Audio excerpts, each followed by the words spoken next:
လူချင်းမရက်နေရရင်မအောင်မြင်ဘူးလှုပ်နေရဒုက္ခတွေကလာရင်ဒုက္ခတဲ့ပို့လှုပ်ရမယ်ဒုက္ခတဲ့ပို့လှုပ်တာကိုကျွန်တော်ကနာမည်ပေးထားတယ် dancing with problem ပြဿနာတွေနဲ့ dance ကပ်လိုက်ပြဿနာမျက်စိလဲသွားမယ်လာတော့သူ6ဖို့လာတာသူတွဲတောင်ကနေပြဿနာကြောက်တဲ့သူဖျဲ6တယ်နော်ကျွန်တော်တို့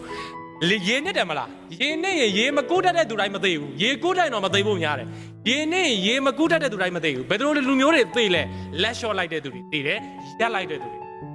ရေနဲ့တယ်ရေမကူးတတ်ဘူးလှုပ်နေလေအ ਨੇ ဆုံးတော့ဦးကဘုံဆိုအ ਨੇ ဆုံးတော့ကန်းမြင်နိုင်တယ်အပေါ်တက်လိုက်အောက်ဆင်းလိုက်လေးဖြစ်နေမယ်ငါသေးပြီငါရေမကူးတတ်ဘူးပလုံး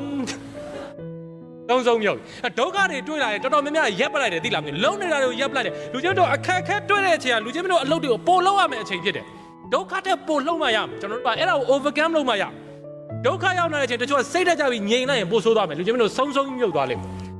live မှာကကျွန်တော်တို့ခုနပြောသလိုအခက်အခဲတွေကအများကြီးရှိတယ်ကျွန်တော်တို့အဲ့ဒီအခက်အခဲတွေကိုကျွန်တော်တို့ခုနပြောတယ်လီကွမ်ညွရဲ့စကားလေးကကျွန်တော်သိကြိုက်ပါတယ်မတ်တက်ရပြီးမနေပါနဲ့ကျွန်တော်ဘယ်တော့မှမတ်တက်ရပြီးမနေပါဘူးထိုင်မဲနေပါတယ်မဟုတ်ဘူးเนาะကျွန်တော်နောက်စင်ကာပူဖြစ်လာအောင်လုပ်တဲ့လီကွမ်ညွရဲ့မဟာဗျူဟာ2ရက်